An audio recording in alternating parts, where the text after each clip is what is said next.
December 1988, 27-year-old Scott Johnson was in love, living in Australia, and had just completed his PhD.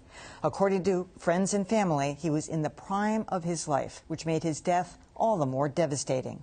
Now, 26 years later, authorities have reopened the investigation into Scott's death thanks to his brother Steve Johnson, who used the fortune he made in the early days of the Internet to launch his own investigation. That story is the subject of a documentary called On the Precipice. The next thing we know is that a couple spear fishermen and one of the spear fishermen's sons find a body at the bottom of the cliff. They call the police. The police come. They investigate. They see the body. They see Scott's clothes folded neatly at the top of the cliff. Scott is completely naked. I got a message that Scott's body had been found at the bottom of the cliff. By the time I got here, about 36 hours later, the police had decided that it was a suicide. Steve Johnson never believed his brother took his own life, and it took him 24 years to convince authorities to take a second look. And Steve Johnson is here. Thanks for joining us, Steve. I watched this whole piece, half-hour documentary, which is running on the World Channel about 18 times this month.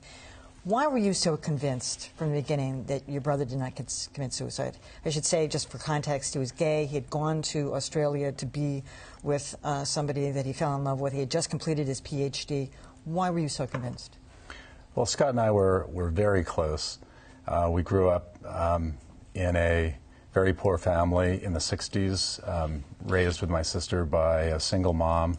We were lucky enough to make it to college. He graduated from Caltech at the top of his class and then studied at Cambridge University and had moved to Australia to be with a man that he fell in love with at Cambridge. And so he had the brightest academic future. The timing of his death, he had just talked to his professor the morning of the day he died, who said that he had completed the work that he needed for his math PhD. So it just didn't make any sense to me. And he was looking forward to the birth of your first child, as I understand. My first child had just been born. He was looking forward to meeting his new niece, who's now 25. So the circumstances, you hired Daniel Glick, this investigative reporter who had done work on the John Benet Ramsey case, among others, and he went over there, and he said he was completely open. He wasn't going to do this to please you. I know, if he found out it was a suicide, he was going to say it was a suicide. If he found otherwise, and he tells this story that unfolds in the documentary, basically going from being 50-50 to saying he went like this to believing 80% he thinks it was probably a murder, a homicide. Mm-hmm. Well, one of the bombshells that dropped on our family was 17 years after Scott died. There was an inquest in Sydney looking into the deaths of 3 other gay men at the bottom of cliffs around the same time Scott died, and the coroner concluded, in contrast to what the police had said about those young men, that they had committed suicide. The coroner found that they were probably murdered by roving gangs of youths that went to these gay meeting places to rob and sometimes kill the men who were there. Yeah. And the circumstances just fit Scott's case. There were some bizarre things, though, about why he took his clothes off, why they were piled so neatly. Did somebody come across him, find him there sunbathing? Did they force him to take his clothes off? I mean, these are things you don't know. Well, the key thing that came out of the inquest in 2005 downtown Sydney was that these were the assaults and the killings were happening in gay meeting areas where men would take their clothes off, and they would go to these places, secluded public places, to meet other men. And so the key question in Scott's case was this a gay meeting place? The police had said in 1988 that it was not, that there was no violence there.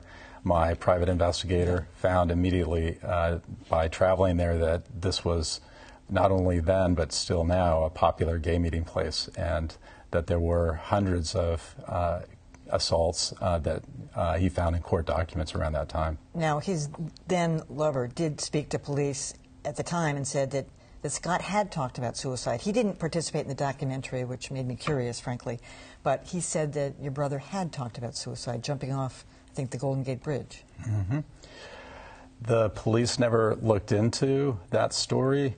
One of the things that happened when Scott died was, this was in 1988 when it was very dangerous to be out of the closet. And so a lot of Scott's friends didn't want to talk to the police and didn't want an investigation.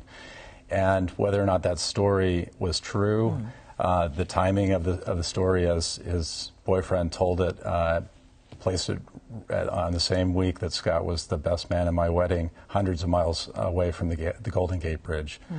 So it's doubtful that story was true. What's the status of the investigation now? So after 2005, I spent another 7 years with the private investigator getting the case reopened. This documentary Australian story aired last February, and finally, the day after it aired, the police joined me in a press conference to announce that they were finally investigating Scott's case. Along the way, during that time, we discovered that there were dozens of other gay men who were killed, and only some of those cases were ever solved. So today, the police are giving us very little information about the investigation that they're conducting into Scott's case. We think that only a much broader investigation into all of these cases can connect the dots and stand a good chance of solving some of them, including Scott's. Well, congratulations to you for getting as far as you have with it. Thank you very much. It's a very touching story. Thanks for having me.